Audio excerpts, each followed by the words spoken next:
Hello, I'm Chris Fowler for SportsCentury. He would crouch with a big cat's grace and intent, and then uncoil, and the ball would be scorched on a line heading to somewhere distant. In the history of the National League, only Pete Rose lashed more hits than Stan the Man Musial. Few pitchers could figure him out, and most finally gave up trying. Asked for advice, Preacher Rose said, "I throw him 4 wide ones, and then try to pick him off first."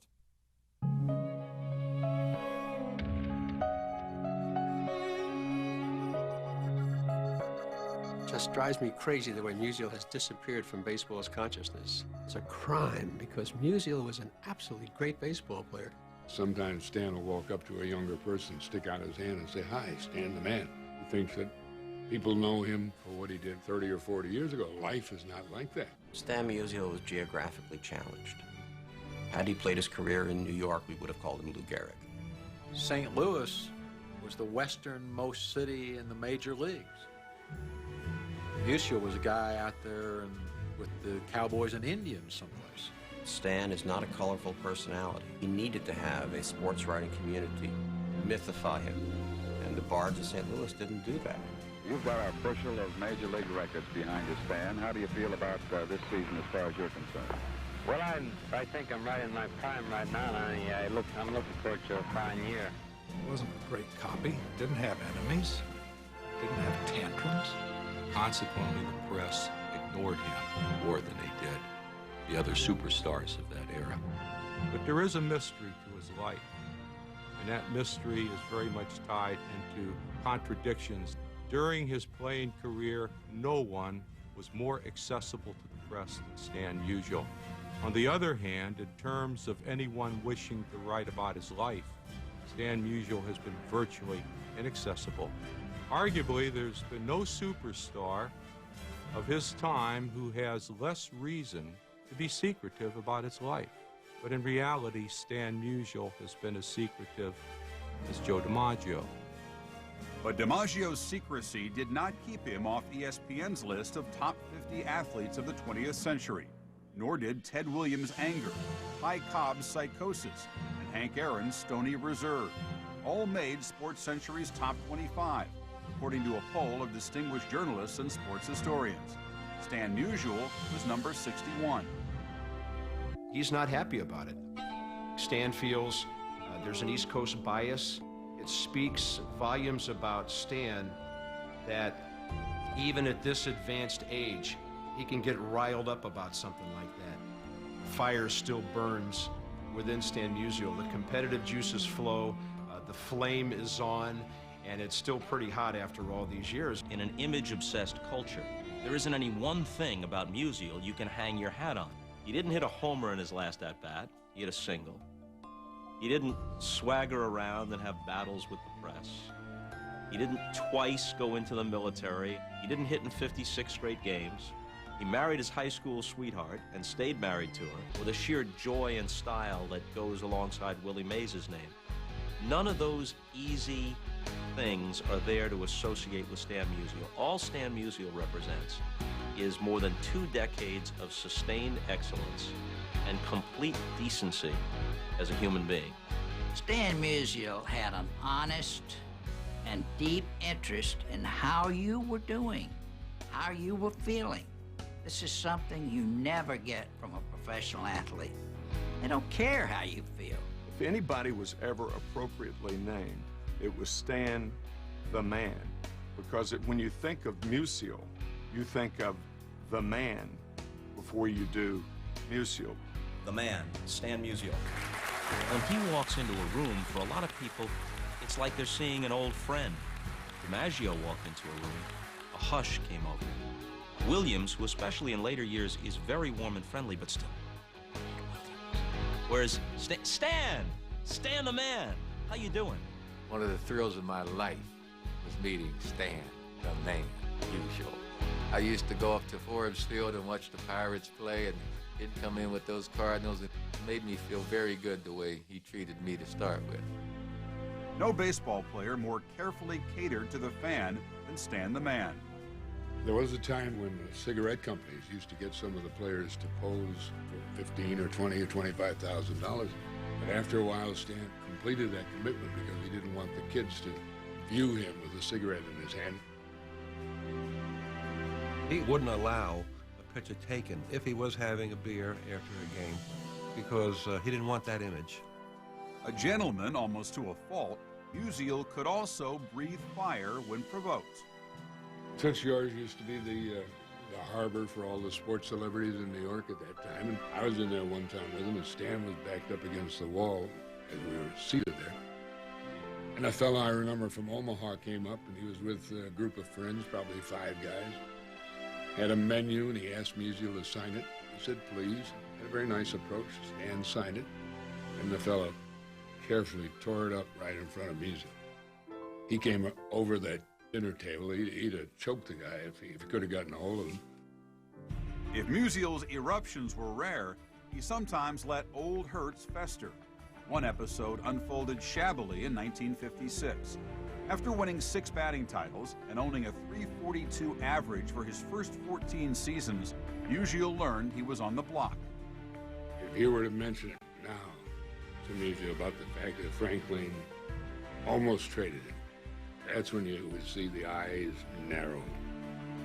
Frank Lane was somebody who believed in shuffling the cards. He was trying to build a little on his own ego. You know, I'm the guy that traded Musial. He felt that Musial had reached an age where he was going to begin to slide, and he may have been right. I do recall him calling and saying that if he could get enough for Stan Musial, he would trade him, which was always a shock because he was a preeminent player in the National League at that time. Frank attempted to trade Stan Musial to the Philadelphia Phillies for Robin Roberts, who was the finest right-handed pitcher of the era. The rumor was afoot that that trade was going to be consummated. Musial's restaurant partner, Vicky Gariani, confirmed it. I'm picking up Stan this particular day, and he come out of the house, you know, and I could see there's something wrong with him. It wasn't the same old Stan. And I said, what's wrong, Stan? And he says, that darn Frank Lane, he wanted to trade me, and I ain't going. Stan, who doesn't say much, said, I would prefer to play the rest of my career here in St. Louis. And if they trade me, I'll quit. Musial's agent and business partner, Vicky Gariani, carried Stan the Man's ultimatum straight to the top. Gariani told Gussie Busch, if you trade Musial, he's not going. He's not going to go to Philadelphia. He'll retire. Frank Lane probably realized then that he was dealing with a guy that might have been a little bigger than the general manager. He was very happy when Gussie Busch put his foot down and nixed that trade and kept Musial here in St. Louis. If you talk to him about Frank Lane, you start to see a little fire come out of Musial's eyes. If you cross him one time, you're not going to get another chance to cross him up. Deep inside of him was a competitiveness, unlike Ty Cobb, who wore his flame on his arm. Musial concealed it with a mask of geniality. The greatest tribute you can pay to an opposing player is that when he steps into the batting cage, everybody stops what they're doing and watches him hit. And we all did that. A lot of women would come to see Musial. And why? Because when he was up there hitting, he would unlock his hips. And he would move his hips like this, you know, and they would scream and yell. Stan loved being on the stage. Stan loved the adulation of the fans. He had pictures in his pocket. And the first thing he'd walk up to you and say, you want an autograph, kid? He had one obligation, and that was to the fans. He came first. Musial came out one day and he was signing autographs after the game, and a crowd gathered around. Stan had his wife with him, and she was jostled. And they knocked her over. She popped both the knees, and her knees were bleeding. And she's a feisty little girl. And she got up and she shoved the fellow who had bumped into her. And they were driving home, and Stan said to Lil, don't ever touch my fans like that. Stanley F. Musial, swinging Stan the Man. He's the man that thrills the fans, swinging Stan the Man. Jim Toomey, the Cardinals publicity man, used to go up to Stan before a game and say, hey, Stan, you just a few doubles away from the doubles record now. And the game would start boom, boom, boom, boom. Doubles. Delivery on demand. He had the record for most All-Star home runs, and Ted Williams in the American League hit a home run. And they said, that ties Williams with Stan Musial for most home runs in All-Star play. And the next inning, Musial came up, and he hit a home run. And the guy in the press box said, give it back to Musial. In my first All-Star game in Milwaukee, Stan was pacing up and down the dugout. He said, fellas, he said, in this game, they don't pay you for overtime. He said, I might as well end this. And sure enough, Sullivan's first pitch to Stan is swung on as a drive back into right field. A long one. The ball game is over. In a career bristling with Hall of Fame achievements, Musial never performed better than in 1948. He led in 10 offensive categories, including a .376 batting average that would only be surpassed once in the National League for the rest of the century. He also tied Ty Cobb's 20th century record for most 5-hit games in a season, 4. It was at Braves Field in Boston. And in that game, he was badly injured. In excruciating pain, he only swung the bat 5 times. 5 swings, 5 hits. Before a doubleheader, he was once in the clubhouse dressed in his underwear and walking around the clubhouse holding his bat. And Musial was saying, 10 hits for Stanley today. Stanley can get 10. Talking himself into it. Although he never collected 10 hits in a doubleheader, Musial had a day to remember, St. Louis, 1954. One Sunday in May, Musial hit 5 home runs in a doubleheader against the Giants, and he hit another ball that was caught in front of the 400-foot-plus sign out in left center field. I'd come here in 1954 from Rochester, New York. I thought to myself, does he do this every Sunday? If Musial lacked national exposure, it wasn't the fault of KMOX, which broadcast the man's exploits over one of America's strongest radio signals. KMOX boomed across the country. I could listen to it in my room in Groton, Massachusetts growing up. From Texas to Florida to North Carolina, all the way out to Oklahoma, Denver, Colorado. The Cardinals had a huge, huge fan base. Stan Musial was truly a great hero of mine. When I was a boy growing up in Arkansas, I used to, before I ever had a television, I used to listen to the Cardinals baseball games at night on the radio when I was going home. To listen. Harry could describe you when you're in the crowd. Musial. That's the way he pronounced Stan Musial's name. Musial with a double, Musial with a home run. You had that anticipation that something special was about to happen. And we heard that on the radio decades ago with Harry Carey and Stan Musial. Stan waits. Here's the pitch. Line drive on is into left field. Hit number 3,000. A run is scored. Musial around first. On his way to second with a double. Holy cow. We certainly want to congratulate you on your 3,000th hit. It was a big kick for the Chicago fans as well as your fans down in St. Louis. Thank you very much. I certainly appreciate it. The year was 1958, the place Wrigley Field. Musial, at 37, joined 7 players in history to reach 3,000 hits. The celebration picked up steam on the ride back to St. Louis, which marked the end of an era. It's the last train trip the Cardinals ever took. It was a carnival from one community in Illinois to another, from Clinton to Springfield, with people out there cheering Musial. And by the time that the train reached Union Station in St. Louis, it was near midnight. There were 800 people waiting his arrival. Stan said, now I know how Lindbergh felt. He says, hey kids, no school tomorrow.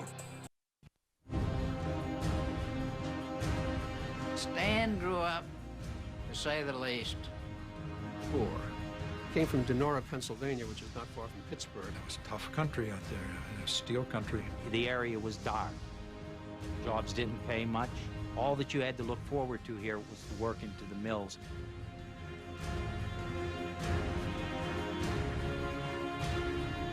In October of 1948, with Musial settled in St. Louis, his native town was under siege. Noxious fumes that ordinarily poured upward from the tall stacks of the smelting factories descended on Donora for 6 straight days in a weather phenomenon known as inversion. If you were smoking and you blew the smoke out, it went down instead of going up. We lived on the 3rd floor of the building, and I mean, I looked out, I could see nothing, not even down to the street. Some 20 people were killed, thousands of people were ill. Musial's 58-year-old father, already suffering from lung ailments, died of a stroke 2 months after the environmental disaster known as the Donora smog. Conditions in the city were little better in 1920, when Stan was born, the 5th of 6 children to Slavic parents. As a young kid, he would have rolled around the grass on the north side near the zinc works. He would have picked up a yellow residue. He would have gone to the south side. You would have had black soot on you. Vegetation was sparse. Musial's father and grandfather were among the thousands of Slavic immigrants who came to the Monongahela Valley in search of work. There was more than enough for every member of the family. His mother would walk her father to the Monongahela River in the morning. Then she would row her father across the river. And then her father would walk 4 miles to the mine where he worked.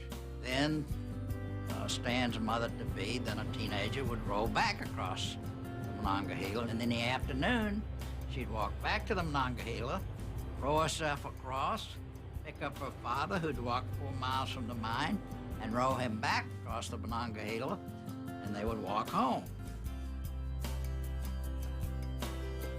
In early 1932, the mill closed in Donora. Virtually everyone was out of work. The unemployment rate in Donora was over 90%. And Stan's family were among the poorest. They all lived in his grandmother's house, which sat on a hill that yielded enough coal to fire the stove and heat the cramped quarters during long, bitter winters. We had a shaft 30 foot deep, and we mined it, brought it to this hole, and we had to crank it up with a half barrel, dumped it up on a platform, and carried it up in the shanty. There were 2 bedrooms, and you had 6 siblings, the mother and father, and at least one of the 2 grandparents, all in a 2-bedroom house. His salvation was athletics, particularly basketball and baseball. There's a whole culture there around sports, in which sports is an escape. Musial wanted out of the coal mines. He didn't want any of that 90 cents a day work. He wanted to be a baseball player. So much was he involved in that, going from one game to another. His friends called him Iron Man. They called him Donora Greyhound also because he was pretty fast. He hit a ball out in left center, and I kicked it under the fence of ground rule double. And when I came in, I told him he was pitching, and I said, you know, I beat you out about a triple. He said, how? I said, I kicked out of the fence. First time up, he put one right between the shoulder blades. He was very competitive, very competitive. In his Donora High School pitching debut, Stan struck out 17. And when he began hitting for average and power, the Cardinals offered him a minor league contract. Meanwhile, one college held out the promise of a basketball scholarship. The pull between baseball and college tested the Musial family. His father wanted him to go to Pitt because back in those days, in the 30s, college education was considered really something. Stan's father did not understand baseball, did not understand why the boy would want to waste his time hitting a ball with a bat. So when it came time for Stan to go play professional ball, his father really didn't want him to go. Stan was so upset he began to cry. And his mother said to his father, Lukash, why do you come to America? And the father said, so that I could be free and, live my own life. And the mother said, well, why aren't you affording the same privilege to your son? But the old man wilted. Signed by the Cardinals, Musial, at 17, was sent to pitch for their Class D affiliate in Williamson, West Virginia. I was a wild, typical left-hander. I walked a lot of guys, but I struck out a lot of guys, too. He was mediocre at best, and it went through his mind. was he a Major League Baseball player? His manager, Williamson, in 1939, recommended that the club release him. But he went on to Daytona Beach, 1940, again, Class D baseball. They carried 17 men on the roster. And when you weren't pitching, you were playing someplace else. One day I was playing the outfield, came in for a shoestring catch, and I landed on my shoulder. And in those days, they didn't send you to the doctor. From that point on, Stan Musial could barely pitch. And it appeared at this point that his career had come to an end. But this injury was a blessing in disguise. I often wonder how smart the Cardinal hierarchy was to keep Musial as a pitcher when he would become this great a hitter. Despite hitting .311 with Daytona Beach in 1940, Musial was still regarded as a pitching prospect when he reported to the Cardinals' spring training camp in 1941. It turned out that he was still hurt and that he could barely throw. The first time I saw Stan Musial, I got a base hit off Johnny Mize, followed with a home run, and Terry Moore also hit a home run off him. It was at this point that Branch Rickey had to decide what to do with him. Desperate at the thought that he was through at 20, Musial sought out the man who recommended he be signed 4 years earlier. Ollie Vanek was managing the Cardinals' Class C team in Springfield, Missouri. Musial did come up to him with tears in his eyes, and he said, "Would you let me play on your club?" And then Vanek commented, "Well, you can work out with us." Rickey saw Stan Musial in the batting cage and said, look at this, look at this. His swing is so level that if you put a coin on the top of his bat, it wouldn't fall off. Afterwards, Rickey asked Ollie, he says, would you want him? Ollie says, I'll take him. Granted new life by Branch Rickey and Vanek, Musial responded by hitting .379 with 26 homers before being promoted to the Cardinals' highest minor league team in Rochester, New York. He was happy and sad, both. He liked the team and all, and he says, I'm not going to do anything. But Ollie said, you'll be in the majors in no time. And, oh, you say that. I was so intrigued with the fella, with his kaleidoscopic advance and startlingly so. I brought him into St. Louis in the fall of 1941 at the end of the season. And when he made it to the Cardinals, he reminded Terry Moore and Johnny Mize that he had been that pitcher who had given up the long home runs to them. They couldn't believe that this kid had gone so far. Everybody started laughing when they saw him walk into the batting cage, you know, and we said, kid, you'll never make it to the big leagues with that kind of stand. He was humped up there like the Hunchback of Notre Dame, and we all looked at him. We started laughing, and we said, my God, look at this young man. Boy, that's unbelievable. But their amusement quickly dissolved when Musial hit .426 for the rest of the season. Then, in 1942, his .315 average was third highest in the National League, and the Cardinals defeated the Yankees in 5 games in the World Series. Stan came down to the station with us and told us he was going to go on to Denora, and he was crying. He had a wonderful, kind heart. You could see the character in the kid. He wanted to go back to St. Louis, but he knew better, and he wanted to go home. And he was crying on the railroad station dock there. As the train pulled away, he was shaking hands with everybody and saying goodbye.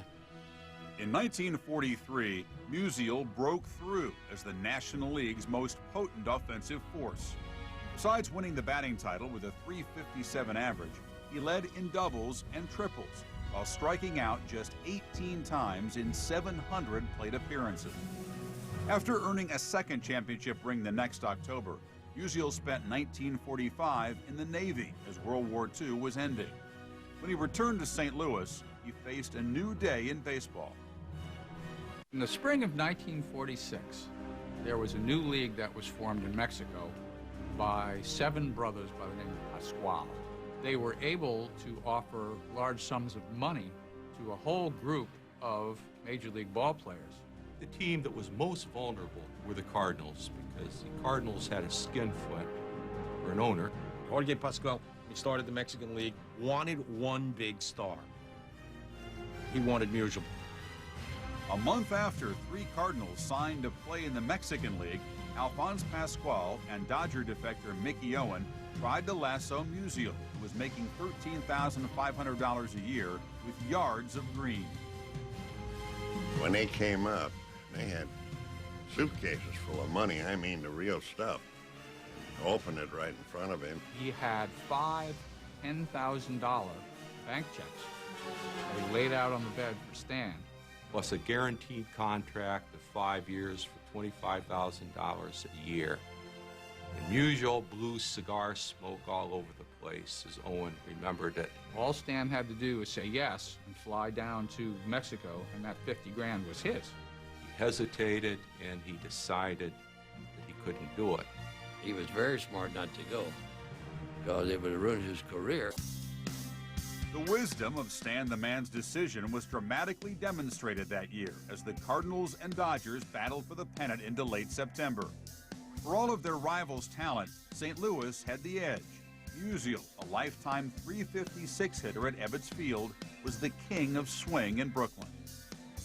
We had a right field screen, and they said there were more dents in that screen put there by Musial than any other batter that we ever faced it. He got more ovations, standing ovations, than the whole Brooklyn Dodger team combined. He got his nickname, Stan the Man, from the Brooklyn fans. The fans started chanting, and Bob Bragg, the legendary reporter, turned to one of his colleagues and said, "What are they saying? Here comes that man?" And the other fellow says, "No, no, no, no. Here comes the man." And the next day, Bragg wrote in the paper, "Stan the Man, Musial." After defeating the Dodgers in the first pennant playoff ever, the Cardinals won their 3rd World Series in 5 seasons, beating the Red Sox in 7 games. But their joy at being champions was tainted the following spring, when a new player named Jackie Robinson walked out onto a major league field. Stanley Woodward wrote, "The Cardinals," he said, "had considered striking against the Dodgers in the opening game of a series which was to be played at Ebbets Field on May 6th. Ford Frick was president of the National League at the time. And he said, "Gentlemen," he said, "I understand you're not going to play today." That's right. He said, "Fine. If you don't play today, you will never play baseball again. Not as long as I'm president of the league, and I just signed a new 7-year contract this morning. Are you going to play?" "Yes, sir, we're going to play." Musial was, in some ways, the equivalent of what Pee Wee Reese did on the Dodgers. Musial finally said, we're going to put a stop to this. We're not even going to have a vote on this. We're going to go out and we're going to play baseball. Stan Musial was one of those guys who made it very clear to Robinson that he approved of his being in the major leagues. Robinson always credited Stan for standing up for him. And I asked him about what their reaction as Cardinals was when Jackie came up. He said, we were a southern town and we didn't have any black ball players. And he said, I looked at the Dodgers with Newcomb and Campanella and Jackie, and I realized we couldn't compete. Choosing not to integrate until 1954, the Cardinals slipped from perennial pennant contenders to also-rans. Musial, meanwhile, played on. Here's one of the best players in the game. A team that was finishing third. Cardinals were just behind everybody else, and they dragged Musial down with them.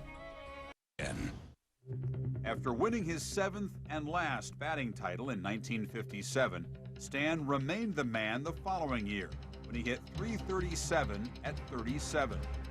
But in 1959, after hitting above .300 in each of his 17 seasons, the wheels began to come off.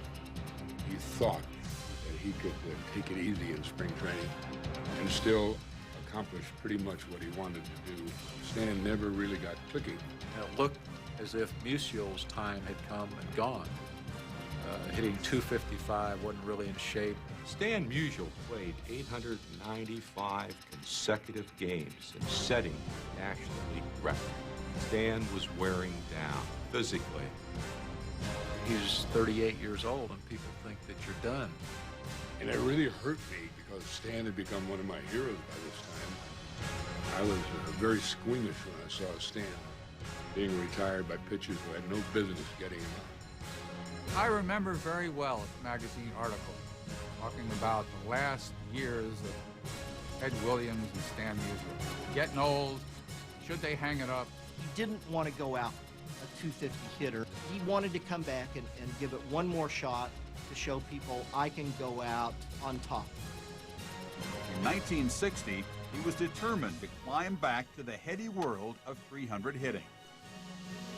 He did well in spring training, but for some reason, once the season began, Stan Musial fell into a terrible slump. Solly Hemus thought that he had to bench Musial. The Cardinals were very upset with Solly Hemus, not only because Solly wasn't playing Stan, but because he wasn't playing star black players on the team. They had people like Bill White and Curt Flood. Hitting .247 in late May, Musial was benched. Cardinal beat writers were furious, excoriating Hemus as an inept manager. Hemus said, "You got a poison pen." I said, "That's right." I said, "And we colluded. Get you to get some sense." It was the Post-Dispatch and the Globe Democrat in St. Louis that talked about how Solly was playing Stan unfairly, that he would play him against a lot of tough left-handed pitchers, then he would sit him against a right-handed pitcher that Stan would wear out. The interesting thing about all of this is that Musial did not change in this period. Musial was Musial. There was no public criticism of Hemus in the newspapers. He made a statement to me. He says, "Don't ever bite the hand that feeds you." On one occasion when he and Hemus were together and a photographer took their picture, the photographer asked, "How can you be smiling?" Musial commented, "I always smile when I get my picture taken." But there is one glimpse here of what actually was taking place. Curt Flood went into the clubhouse when Musial was taken out of the game. Musial was there alone, and he saw Musial kicking a tub of dirty towels continuously as hard as he could for at least 30 times. What upset him more than anything else, we were playing a doubleheader in Wrigley Field. I told him he could play the second game, and we had not been winning at all. Bob Neiman was playing left field for me. We won the first ball game. I told Stan he was not going to play in the second game. I regretted ever making a statement that I was going to play in the second ball game because he didn't deserve that. From the bench, Musial privately determined that he would quit at the All-Star break.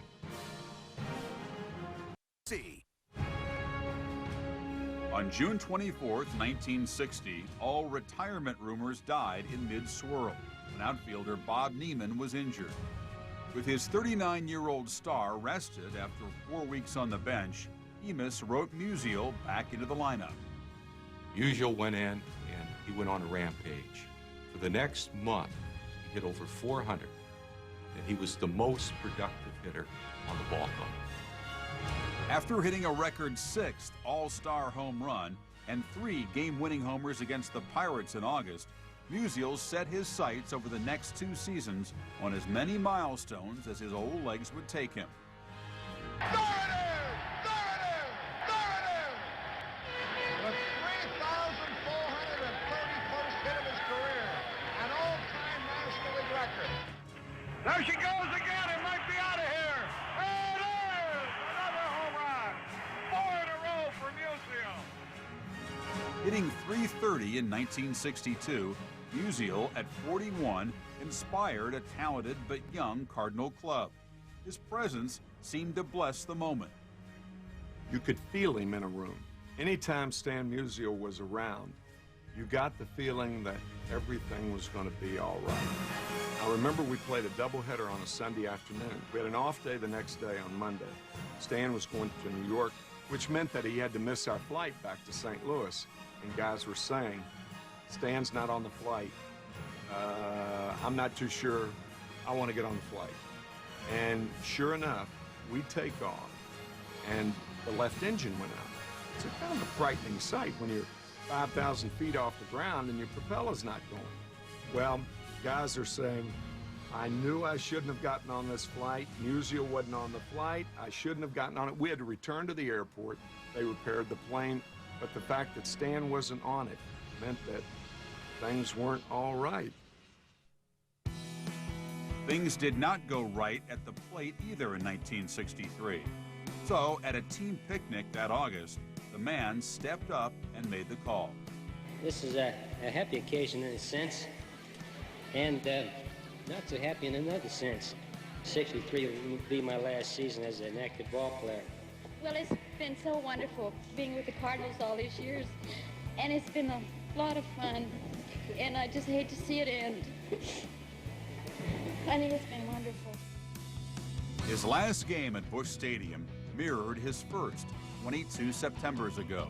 He had 2 hits in each game.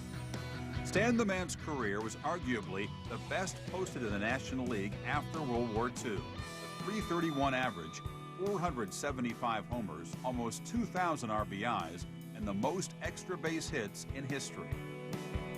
Even with the numbers, he was unique. 3,630 hits. I got 1,815 hits at home and 1,815 hits on the road. Commissioner Ford Frick summed up Musial's career in 10 thoughtful words.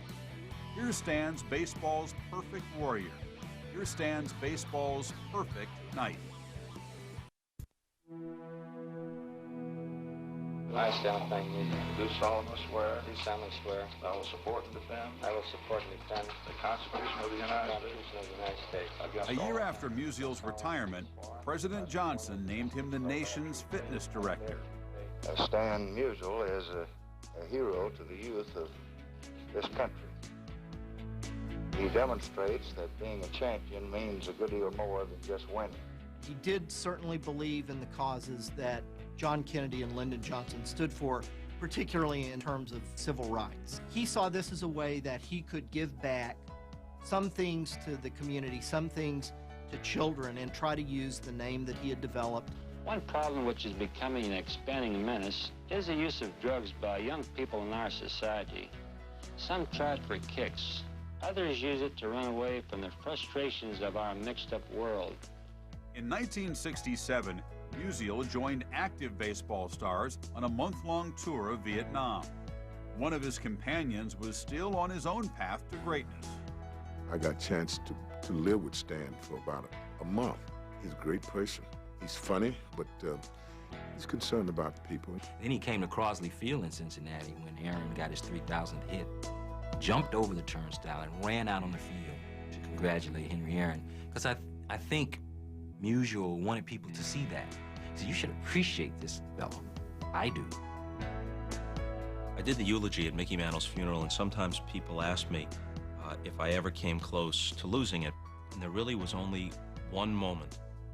I caught a glimpse of Stan Musial, and in a split second, it occurred to me what had happened. Some people who you would think would have been there were not. And here was a man just recently over a bout with prostate cancer who had decided that morning that he should get on a plane in St. Louis and haul himself to Dallas.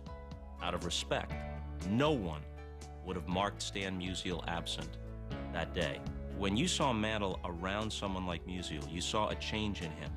Mickey was acutely aware of what he was and what he could have been as both a player and as a person. And he saw Musial as someone who was deserving of admiration because he had lived his life and played his career to the fullest, and Mickey felt that he hadn't.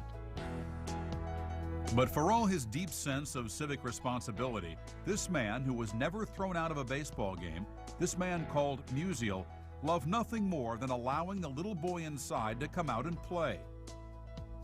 But only at the right place and time.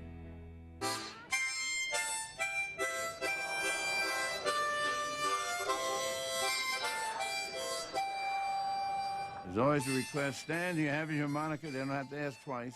It comes out of his pocket. He's tied together all those generations of great baseball fans in St. Louis, and he's much more a part of the baseball culture that I think that people on the East Coast really understand. We find feet of clay on all our heroes. I've never found any on Stanley Frank Musial.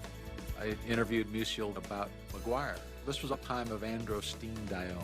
I asked him if he was on any kind of supplements when he was a player.